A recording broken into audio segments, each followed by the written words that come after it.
কিন্তু উনিকে তাকে তুই জানিস না? আপনি আপনি আমার খবরটা তুমি ওই তোমার ধর্মদাস কাকুর কাছে জেনে নিও। ও আচ্ছা, তোমার সঙ্গে পরে দেখা হবে। আমি চললাম ধর্মদাস বাবু, আমি আসি। ধর্মকে উনি কি তাহলে? আস্তে ছেড়ে আস্তে। আমি তোকে ধর্মকাকু আমার মৃত্যুর পর থেকে কেশবপ্রিয় রায়চৌধুরী অপরাধ চক্রকে ধরবার জন্য আমি অফিসার রঞ্জিত বাবুর কথা মতো নিয়ে যাওয়ার বছর ধরে এসে যাচ্ছি। এখন তুই বল কত দূর এগিয়েছিস? স্বাধীনকে নিয়ে আজই আমি যাবো না স্টেশন অফিসে, কারণ স্বাধীনকেও সন্তান দেশপ্রিয় রায়চৌধুরী খুব তাড়াতাড়ি বিয়েতে পাঠিয়ে দিবি। আর ওই জানোয়ার বিপ্লব যাওয়ার আগেই ওকে আমি গিয়ে ফেলতে চাই।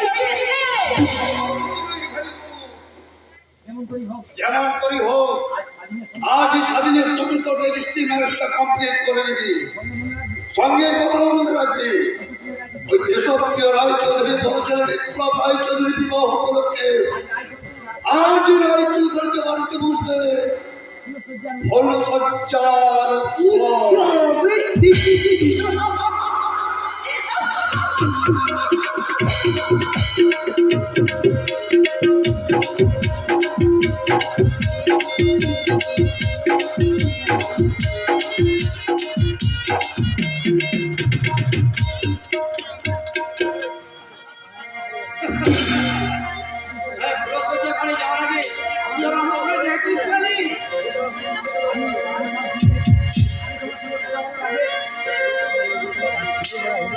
আমার সঙ্গে কথা বলার আগে আমি ওই জাদুর সঙ্গে একটু কথা বলতে চাই। তুমি না একটু দূরে সরে গিয়ে দাঁড়াও তো।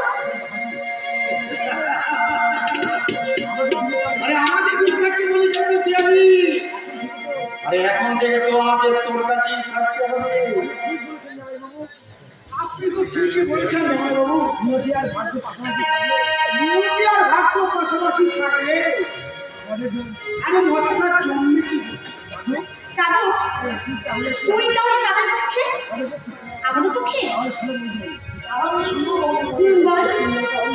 ওই বস্তি নিয়ে তো আন্দোলন, তাই ওটা হলো গিয়ে শুক্লপক্ষে কৃষ্ণপক্ষে। আর তোমার মুখটা না ঠিক চাঁদের মতো, তাই তুমি হলে শুক্লপক্ষ। অন্ধকারকে না আমার ভীষণ ভয় করে, তাই আমি হলাম শুক্লপক্ষের লোক। হ্যাঁ, কিন্তু একটা কি কথা? সে হতভাগিনী অন্ধ বোকা বড় অন্ধ, আর তুমিও বড় অন্ধ। আর তোমাদের দুজনকে আমি বলবো কেন? আরে পিয়ালি কি তুই বড় অন্ধ বলে ডাকবি? আর সেই কানি হাত থেকে ডাকবি। থাক থাক, আর তোমাদের কোনো অসুবিধা নেই। আমি নিজে ঠিক করে নিয়েছি কাকে কি বলে ডাকবো। আমি নিজেই ঠিক করেছি কাকে কি বলে ডাকবি। সেই কানি বউটাকে ডাকবো 1 নম্বরের বড় বৌদি, আর তোমাকে ডাকবো 2 নম্বরের বড় বৌদি।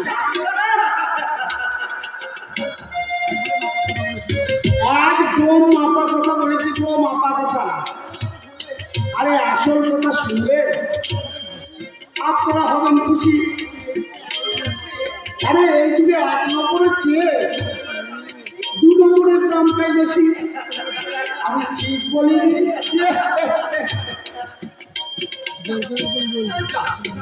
আরে তোমাকে জিজ্ঞেস করতে ভুলে গেলাম।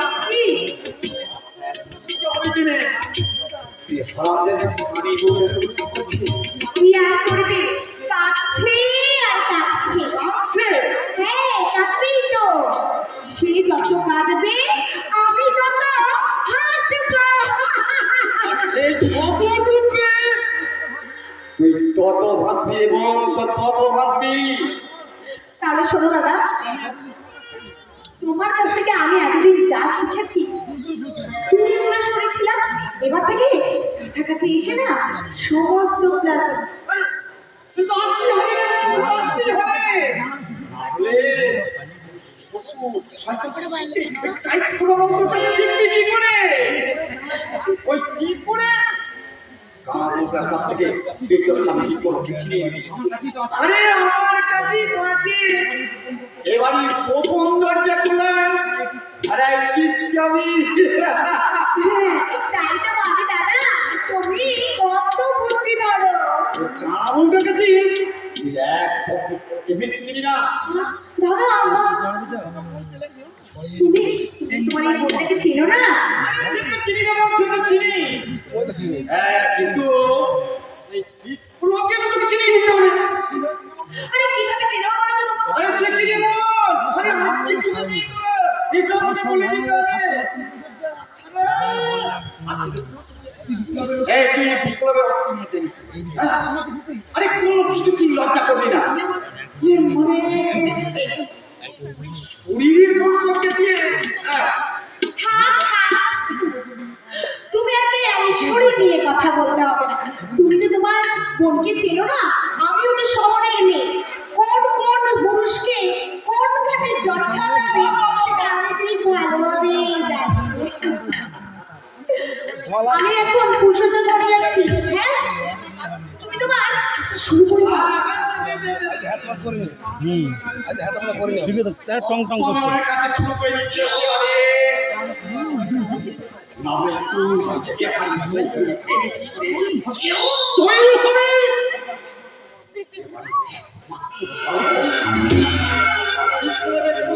কিস্তি আপনা আপনা বাবাজি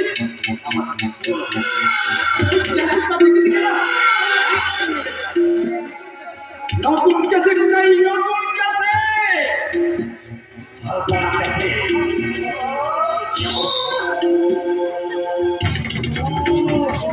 কি খবর? মেরে দিল সম্পূর্ণের মোদি। আমি না সারা জীবন সম্পূর্ণের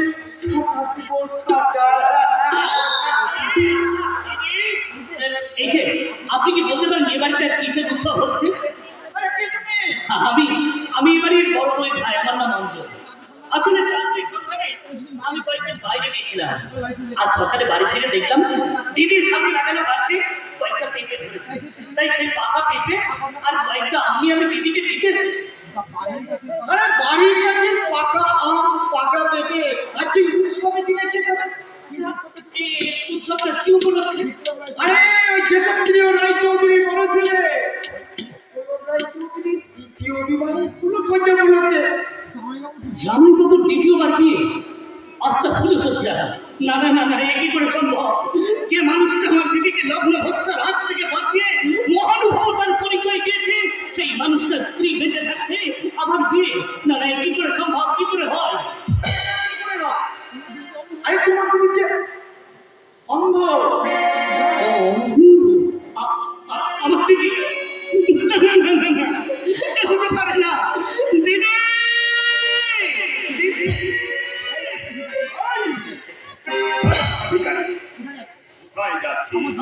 আমি আমার দিদির কাছে যাবো।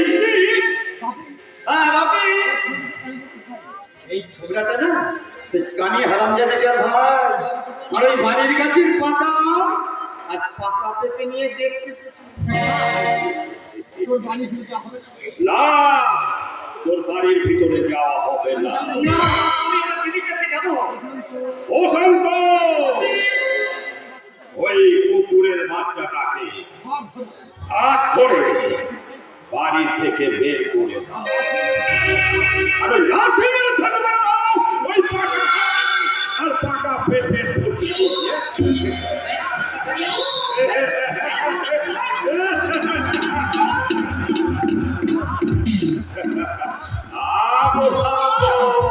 আপনারা কি মানুষ নাকি? তোমারও এই পায়ে কি চাপ দিবে না? বলে চল।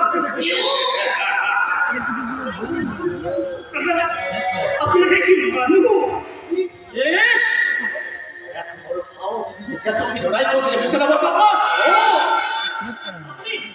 আপনি সেইটা সুপ্রিয় রায় চৌধুরী, তাহলে উত্তর দিন, আমার দিদি কেন অন্ধ হয়ে গেছে?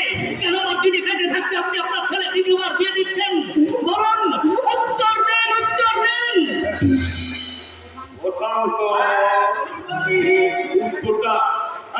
ছোটটি বলছে বলো তো। আগে আমি দক্ষিণ দিকটা দেখুন, আগে উত্তরটা আমি দিচ্ছি।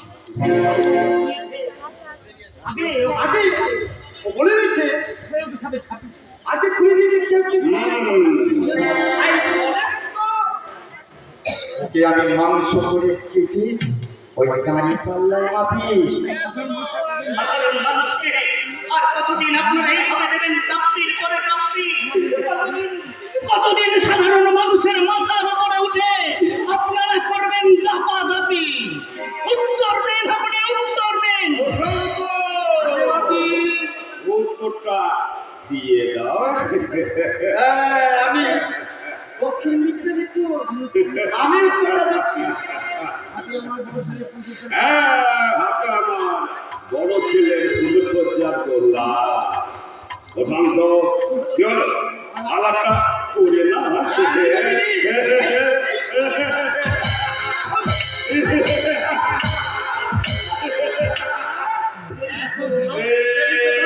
দেখো প্রশান্ত, এই চপ্পলটা তুমি জোরে জোরে মারবে কেন? গরিব মানুষকে চপ্পল মারতে হয়। গরিব গরিব ছোট্ট ছোট্ট গরিব, হ্যাঁ? ভুলে গেছি বাবু, ভুলে গেছি। ওই সামনে আমি তো ওই আপনার মতো একজন বড় মাপের মানুষের কাছে থাকি।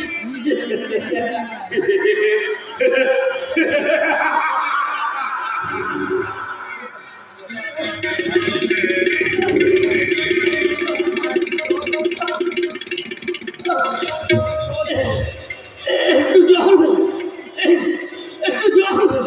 দিদি, দিদি, দিদি।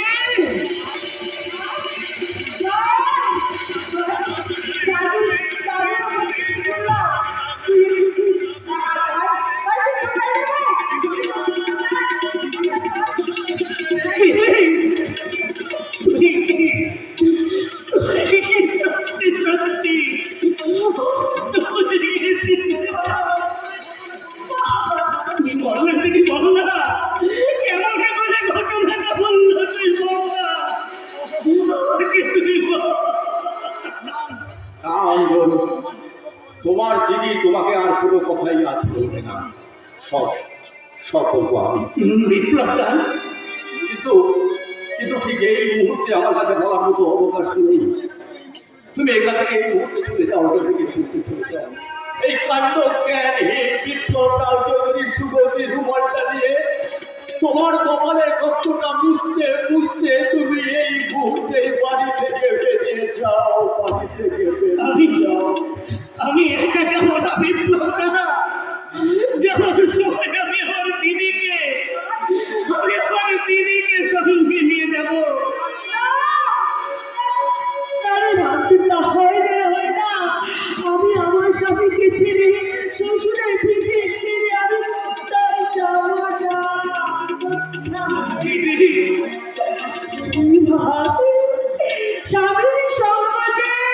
কঠিন সর্বরে ভাড়া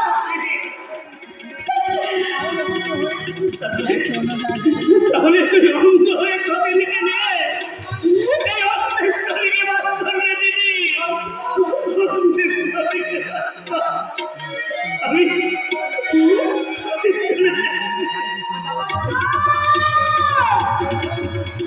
অর্জুন চলে গেলে অর্জুন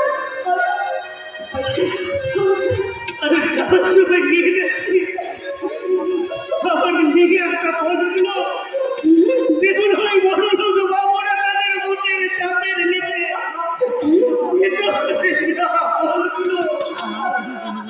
কি ফল তুমি নিয়ে এসেছিলে?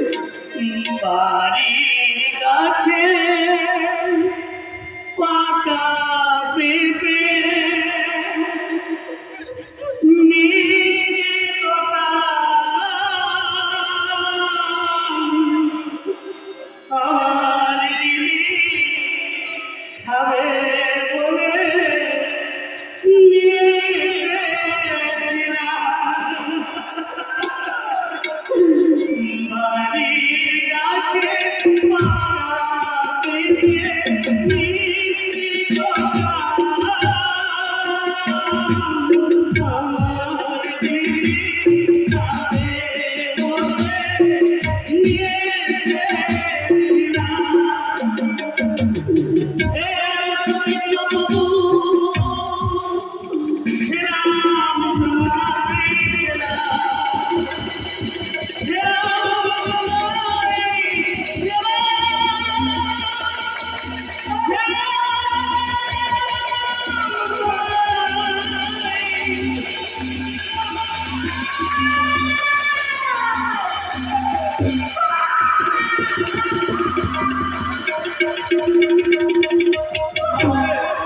তাহলে তুমি সরে যাও রঞ্জন। তুমি কি জানো এই বিপ্লব চরিত্র হারিয়েছে শুধুমাত্র তোমার এই দিদির জন্য? অরণ্যে অনুতাপ করে কি লাভ হবে না? আলপনা, তুমি ফুলসজ্জার ঘরে যাও না আমি যাবো না। কিন্তু তোমাকে যে যেতে হবে গো। না আমি যাব না। আমি তোমার সম্মান রক্ষার জন্য অনেক অনেক নিচে নেমেছি।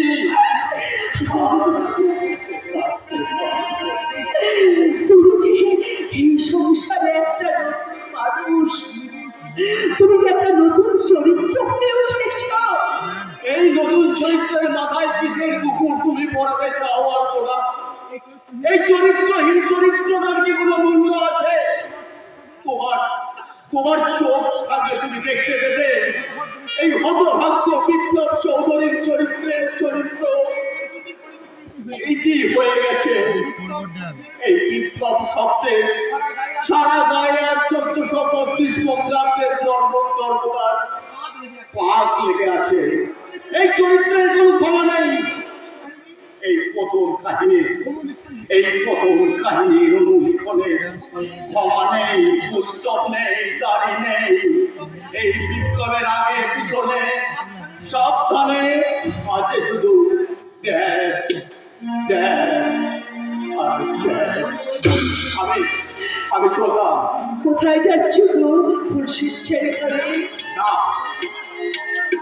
তবে তুমি কোথায় যাচ্ছ বলো? আমি মদের দোকানে মদ খেতে। তুমি আমারই শুধু জীবনী মরণে, তুমি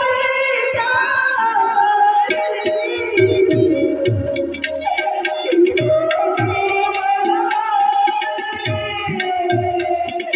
তুমি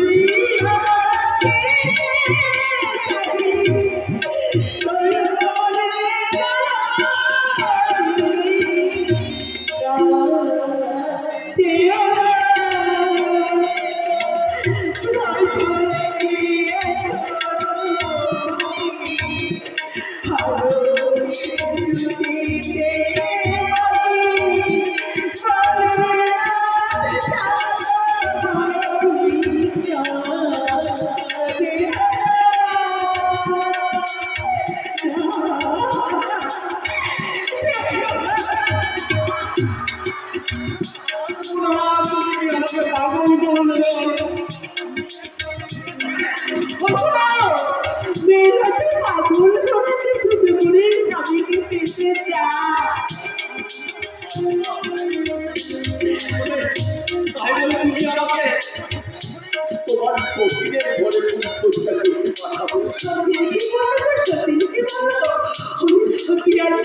আমার ছোট বোন আমার আমার তো একটা মন বলে দেখে তাকে আর তো না। তুমি মনটাকে তপবন করি না তুমি তুমি কি আমার সেই তহবনের সাধিকা?